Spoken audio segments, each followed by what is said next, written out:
Hello, Peter. It's nice to meet you. My name is Norman Osborn.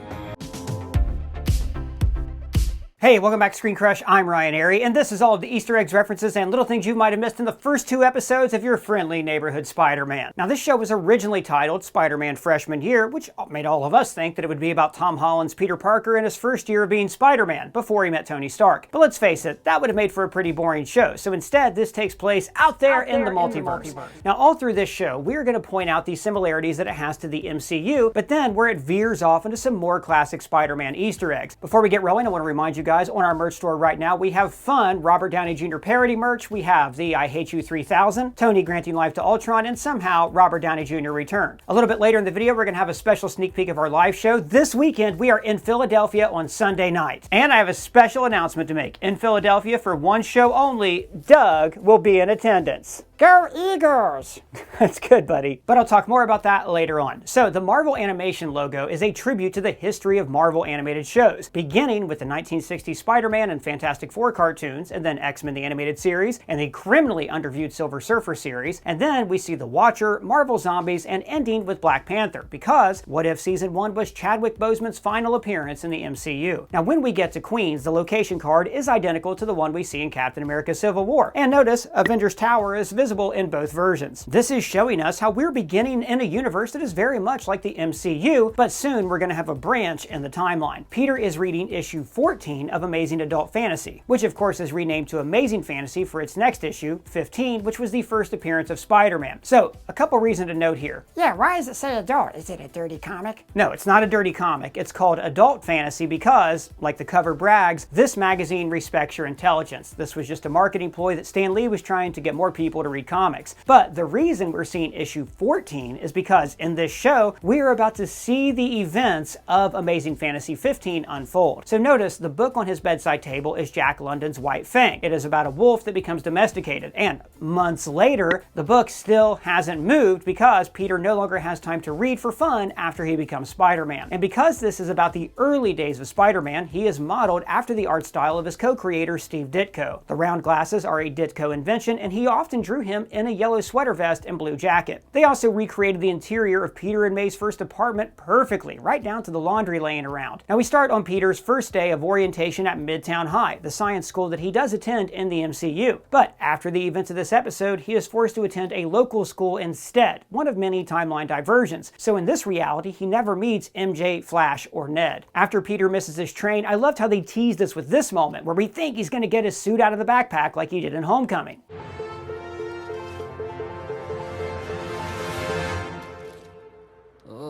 And of course, when Aunt May picks him up, notice that she has an Iron Man air freshener hanging from her mirror, which shows us that Tony Stark is in this universe, he's just not present in Peter's life.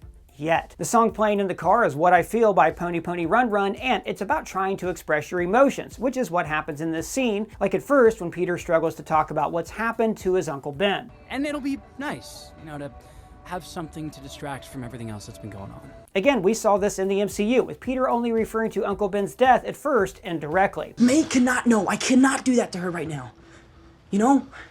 Everything that's happened with her, Notice, after Peter mentions Ben, we see May's engagement ring glimmer for just a second, to show that he is still very much on her mind as well. And after he opens up to her, she moves to give him a hug and is blocked by the seatbelt. Now, Peter helps her, but this is all a callback to Tony's almost hug at the beginning of Spider-Man Homecoming.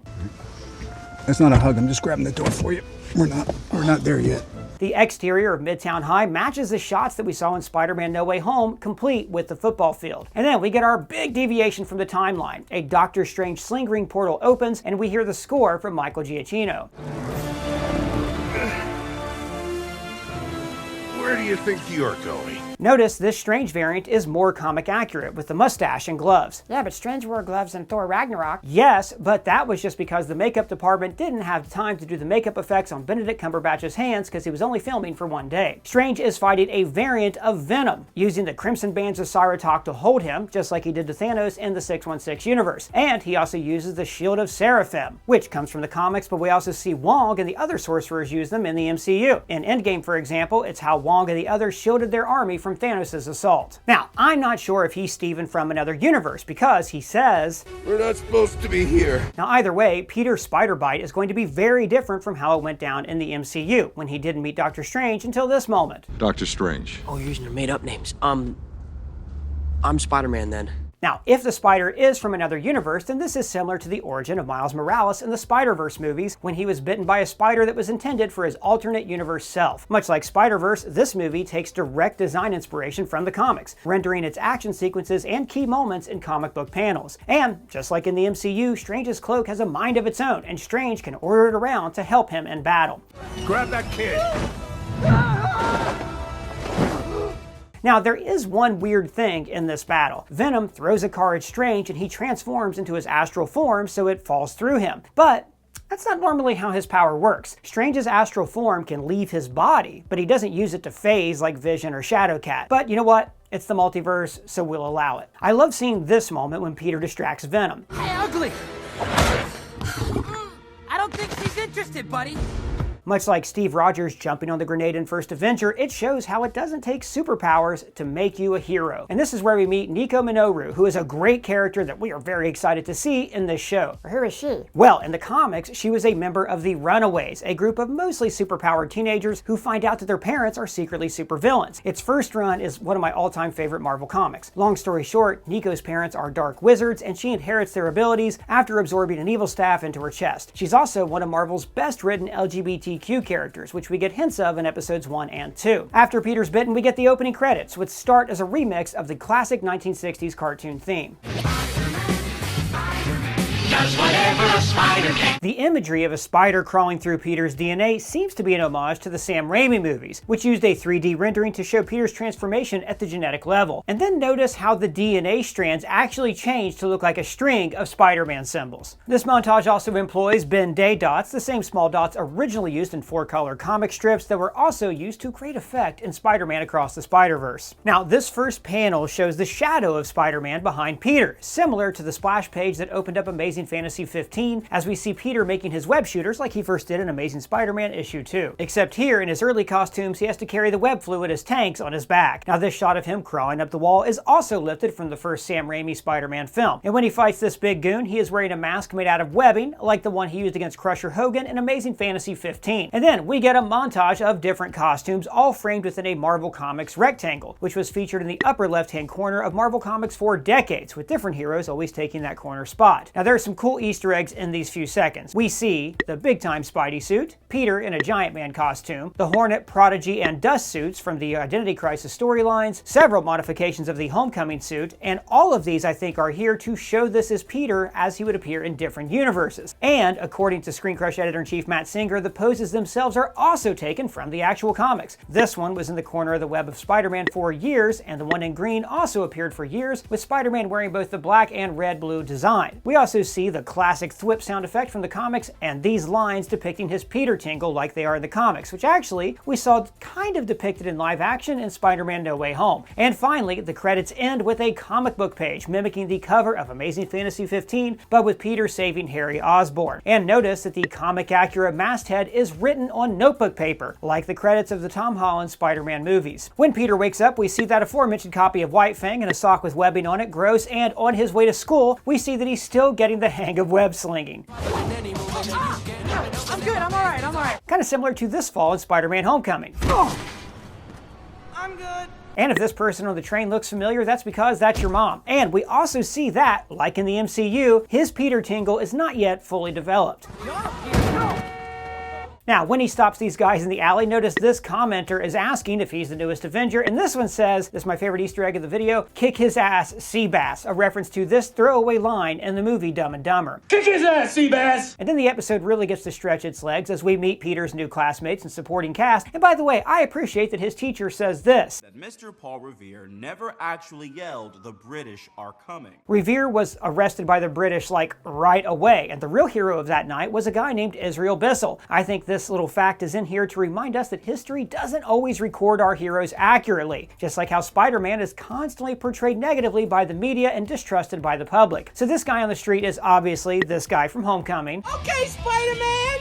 Don't flip! who also popped up on a bus in Shang-Chi and now is a regular on the show Severance. We also see the cop car reads PDNY, just like it does in Miles Morales' universe instead of NYPD like it is in the MCU and our universe. And how cool was this POV webbing shot? Very similar to this very early CG Arrow POV shot from Robin Hood, Prince of Thieves. His high school mascot is the Ravens, which is probably named after the Edgar Allan Poe poem, just like the professional NFL team. That team, like Edgar Allan Poe, are from Baltimore. And in Peter's classroom, we see a poster that tells the kids to not be afraid to fail, be afraid to not try, which of course seems like a play on this. Somehow Palpatine returned. Peter's crush Pearl is dating a guy named Lonnie Lincoln, who in the comics becomes the villain Tombstone. He is an albino African-American who was exposed to a gas that gave him superhuman durability and strength. Now we see that he has a really tough commute all the way up to 125th, the same street where the Hulk fought the Abomination in The Incredible Hulk. And we do see the seeds being planted for maybe his eventual heel turn, like when the cops follow him home, implying that his neighborhood is riddled with crime. And I don't know, if he were to get kicked out of school for some reason, he seems like the kind of guy who would do anything to help his family get by, even if it meant turning to crime. Now my favorite scene in the episode was Peter just giving this poor woman a shot, showing that he is truly a friendly neighborhood Spider-Man.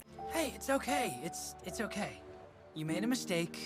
Just please don't make me regret this. And then we start to align briefly with the MCU timeline. He finds a DVD player in a dumpster, just like the one he carried into his apartment in Civil War. Outside, he takes a selfie with the car, which is very similar to the selfie poses that Peter and Miles take in the recent Sony Spider-Man games. And the shots of him arriving home are nearly identical to his reveal in the MCU, except this time, instead of Tony Stark on the couch with Aunt May, it's Norman Osborn. He is drawn just like how John Romita drew him when he penciled the Amazing Spider-Man back in the 60s and 70s. And I also like that in the credits, we do get to see alternate sketches for Peter Parker where he has comic accurate hair. On to episode 2. After the opening credits, we end on a different cover, this one of Peter pulling down his mask with Oscorp headquarters looming in the background. So this is foreshadowing how, at the end of the episode, he will be fully unmasked inside of Oscorp, and how Norman is actually a secret threat looming over him in this episode. Also, not for nothing, but the S in Oscorp is drawn like those S's that we all used to doodle in school. Now, Tony Stark did not recruit Peter because he was a scientist. The Stark internship was just a cover, and Tony wanted him for his super abilities, at least at first. Now, it seems like Norman wants him for his brains, like he says. You're already excelling at advanced junior and senior level science courses. That shows promise.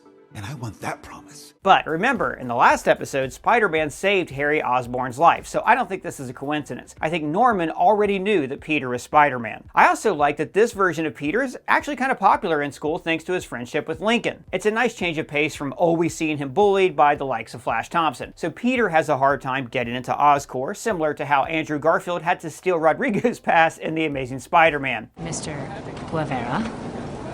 Gracias. De nada. Poor Rodrigo. Tell him Rodrigo Rivera is down here. Please, just tell him Rodrigo Rivera is down here. Yeah, Andrew Garfield screwed that guy out of a dream internship. So the guard here is named Jay Gallo, which could be a nod to Jonathan Gallo, aka Ricochet. Now at his internship, we meet Asha, who is from Wakanda, of course the same nation that T'Challa leads in the MCU. Well, led. In the comics though, Asha was also a gifted kid who was recruited into the Wakandan School for Alternative Studies. It's a special school for kids with superpowers. She can manipulate light, which among many other things allows her to turn invisible. We also meet Amadeus Cho, one of the 5 smartest people in the Marvel Comics, and his mother, Helen Cho, was actually the scientist who cloned tissue in Age of Ultron and helped to create the Vision. Amadeus Cho does go on to become the totally awesome Hulk in the comics. Dr. Whitman is voiced by the great Paul F. Tompkins, and this insult, wow, nothing gets by you, Hawkeye, is probably because Hawkeye is an Avenger in this universe. So in the comics though, Bentley Whitman becomes the supervillain, the Wizard, who is usually a Fantastic Four villain. But Peter ends up with Carla Connors, this universe's gender-swapped version of Kurt Connors, the Lizard. And oh my god, look at the ceiling and the lab. It's hexagons! No, not the beast!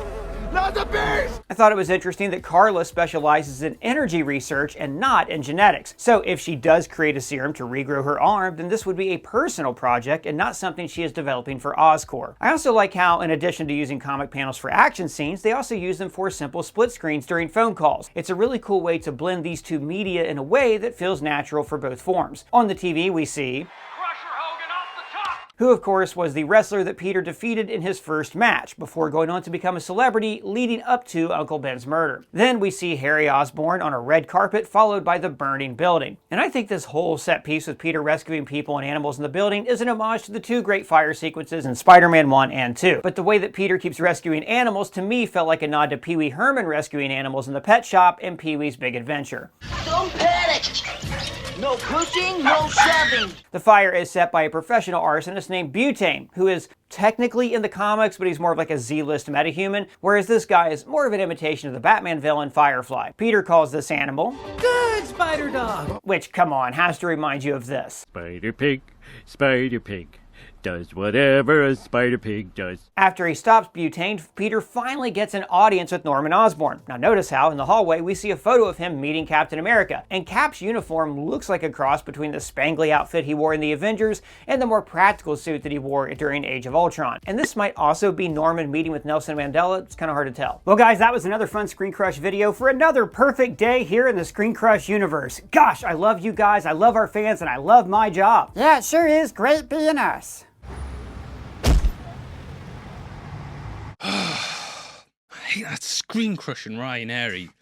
You see, I, Paul from the Heavy Spoilers channel, I also hate small dogs because obviously I'm a bad person. Now I know something that's really going to get them. I'm going to send them to a far away, far distant city where they can never come back. I'm sending them to Philadelphia, Pennsylvania. Well, I don't know, boss. That seems kind of mean.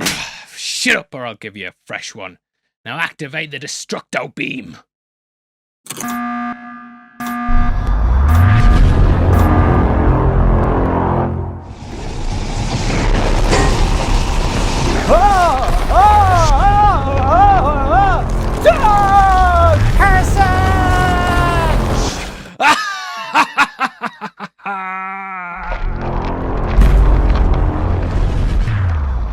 Wow, looks like we're here in Philadelphia. Go Eagles. Doug, where are you?